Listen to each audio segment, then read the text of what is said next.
From the WRAL News Studios in Raleigh, North Carolina, this is the WRAL Daily Download, an in-depth conversation on a story worth talking about.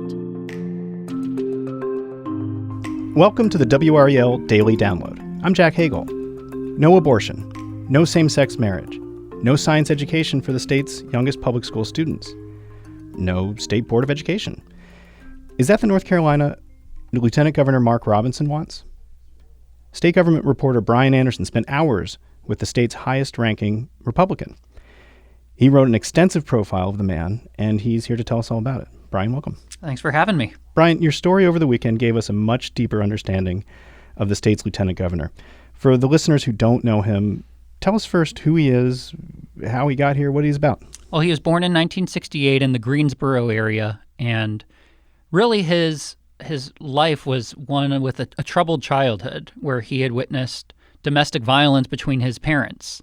And fast forward over to 2018, he gives this fiery speech at the Greensboro City Council. He had been active on social media before that, but not really a prolific public speaker. And after this 2018 speech, he just catapulted onto the national stage. This video went viral. And that propelled him to run for lieutenant governor after much debate. And here we are today sitting and talking about him. And he's more than just the lieutenant governor of North Carolina. He, as you mentioned, he's sort of on this national stage. What does he represent to the national party? He's got national profile. Yeah, I mean, he is the embodiment of the rise of Trumpism in conservative politics. And he is someone who is bashful. He's boisterous. He's bombastic. He's larger than life in his personality.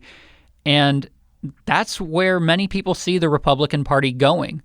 And Robinson has spoken on the same stage as the former president. He's spoken at national gun conventions and conservative conferences. So he's really getting a brand out there. And he's also been very outspoken. Yeah, I mean, he is a larger-than-life personality. He's linked transgenderism to filth. He has made a number of controversial remarks talking about indoctrination in classrooms, what he sees as indoctrination in classrooms, and he really represents where the Republican Party could be going. Now, we're less than 2 months from a major midterm election in the state. Every General Assembly seat is up for grabs.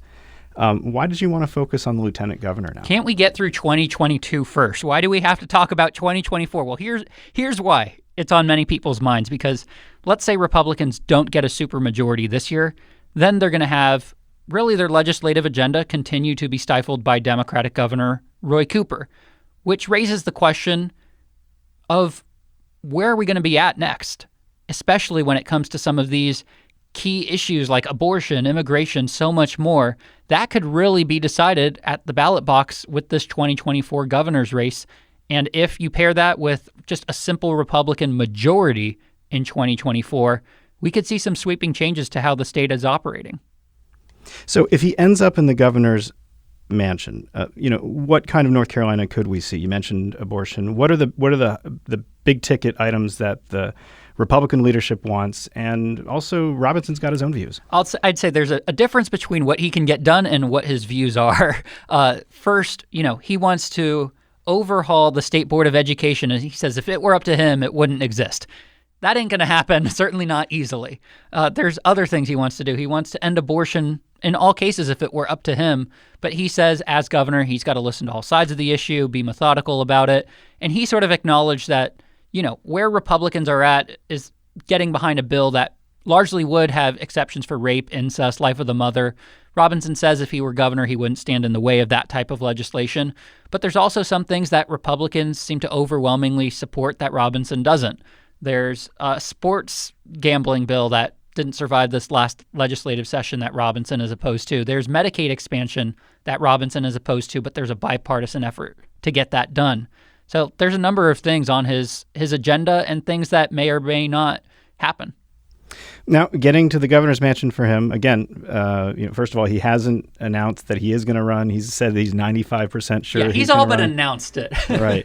But getting to the governor's mansion, that's not a slam dunk for him, though, right? No. I mean, especially not if you have a contested primary. And we just found out on Friday that North Carolina Republican State Treasurer Dale Folwell is mulling a run for governor. And in his words, he would focus on, the policy accomplishments and not rage, in his words, which is really an implicit allusion to the controversy that Mark Robinson brings with him. The experts I've spoken with really still seem to view Robinson as the favorite, but he might not be the only Republican running. There's Congressman Mark Walker, who he seems like his name has come up and he could be open to a run for governor. And that would be really unusual compared to where these two were at a year ago. You had Mark Robinson say when Congressman Walker was running for U.S. Senate that, he would help Walker where he could, which was all but an endorsement. And then at an April 9th rally held by former President Donald Trump, Robinson endorsed Walker's opponent, Congressman Ted Budd. And Walker felt slighted by that. Robinson says it was simply because by that point, the race had been a two-person contest. But Mark Walker is someone who got Robinson on Fox News, who helped his 2018 speech go viral. And now it appears that Walker's not even talking to Robinson on that weekly basis that they once were. We'll be right back after the break. When we come back, we'll continue our conversation with state government reporter Bryan Anderson, and we'll talk about the Mark Robinson maybe you didn't know, and some of the lived experiences that have helped to shape his views.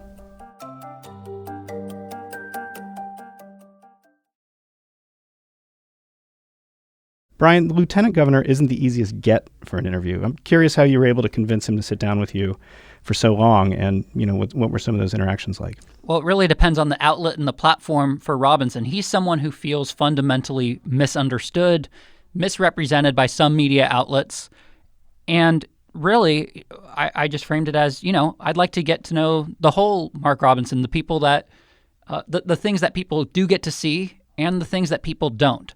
And Robinson was pretty receptive to that. I mean, he was a little bit resistant at first, and it wasn't necessarily the easiest start to this interview process because back in March, we had this story that came out just minutes before I was set to speak with him. And the story was basically about how Robinson paid for an abortion in 1989 for his then girlfriend and now wife. And, this seems to stand in conflict with his views that abortion is murder and some of his fiery rhetoric on this issue. And for Robinson, he says, that experience informed my views. They don't conflict with them. And so here I am at this Goldsboro event in March where he's at Seymour Johnson Air Force Base. And the subject is going to come up at some point.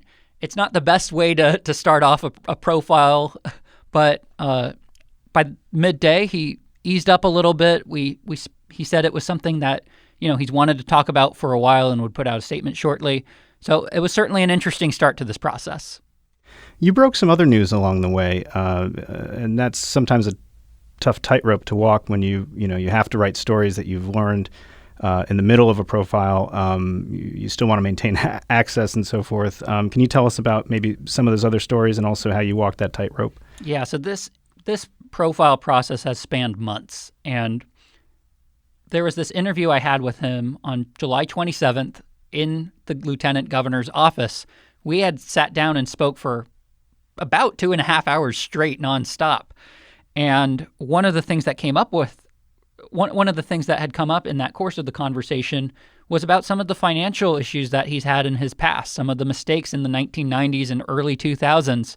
Robinson had worked with his wife's daycare business called Precious Beginnings, fell into bankruptcy there, 7 years of unpaid taxes, 3 declared bankruptcies. But I had done my research going into that interview and found out that there were unpaid tax bills today. These were 4 vehicle property taxes in Guilford County, and he wasn't aware of them. He also said during the course of the interview that if I'm the one doing the taxes, then somebody's going to jail. He doesn't know if his wife files their taxes separately or jointly. So, that's not an easy story to write, especially in the middle of a profile. But because he paid off his taxes the next day, it wasn't going to be a current story with much shelf life. So we needed to tell that and communicate that out to folks. Robinson's faith, and this is something you talk about, his faith seems to be sort of the cornerstone of his politics. Yeah, where it really starts with him is 1986, and there's this event at North Carolina A&T University, which is a historically black college and university, and Robinson, after high school, goes through this phase of sort of drifting in life, as he puts it, and he had a very, very close friend named Wayne Campbell, and so Campbell invites Robinson to attend this NCA&T religious event, and Robinson just doesn't really remember the details of it, the speaker who was there. He just remembers coming out of it feeling saved, and really that being the origin point of what would be a long religious journey. And how he came to his political views was, you can also trace that to his friend Wayne Campbell, because Campbell had basically tried to talk about Rush Limbaugh, and Robinson was like, "Oh, Limbaugh's racist." And so his friend Wayne Campbell said, "Well, read a book, read his book." And so Robinson read a Rush Limbaugh book and came out of that experience with a completely flip-flopped 180 view. And that was really the starting point in the 90s for how he's become such a hardline conservative today. Now, in addition to Campbell, you also spoke with Yolanda Hill, Robinson's wife.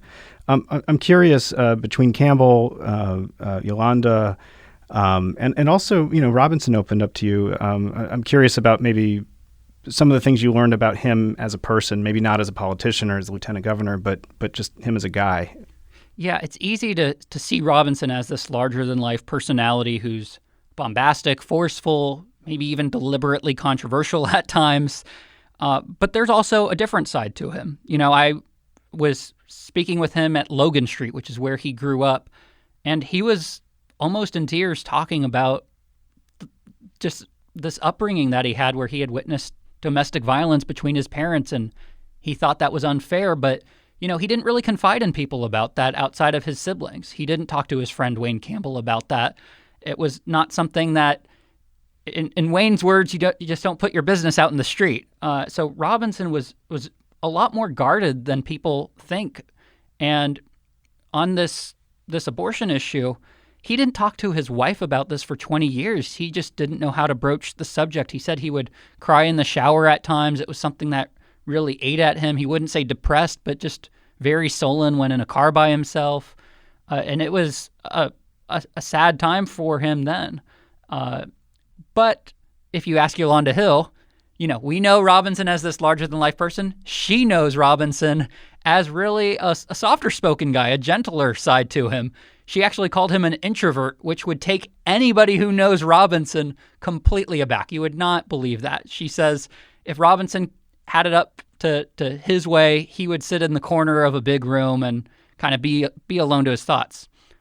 And there's just so many quirks about him. He knows every word to I've Been Everywhere by Johnny Cash. He will love model trains. I went to this train shop with him in Thomasville called Mike's Trains, and a train passes by, like a full-size train, and he just goes storming out of the shop, sort of like with this boyish enthusiasm. So it's really hard to square this fiery personality that you see on the public stage with this more guarded, childlike side of him as well. So what's next for Mark Robinson? He's mentioned the possibility of a run, a 95% chance. He put out this autobiography, which is, something that candidates for higher office often do. Is that the terminus for him? Does he aspire to something more than that? And, do you think he'll be able to get there, wherever he wants to go? I mean, he's already put himself out on the national stage. He's been at conservative conventions, gun rights shows, and he's actually sat and spoken at the same stage with former President Donald Trump. And so Trump at a rally on April 9th in Johnston County really said Robinson's going places, and the crowd was very lively. Of any of the speakers at Trump's rally, Robinson really got a heavy reception. But for Robinson, he says his focus is here at the state level, where he believes he can make the greatest impact right now. He says, there's sort of been suggestions of a possible vice presidential partnership between him and Ron DeSantis, or whoever the Republican nominee might be in 2024 at the presidential level. But Robinson's made clear the governor is his most immediate aspiration. Well, wherever he goes, I'm sure you'll be following. Bryan, thank you. Thank you. If you want to read Bryan Anderson's extensive profile on Lieutenant Governor Mark Robinson, visit nccapital.com. Thanks for listening to the WRAL Daily Download. You can also listen to entire WRAL newscasts in podcast form. Find WRAL News Daily in your podcast app.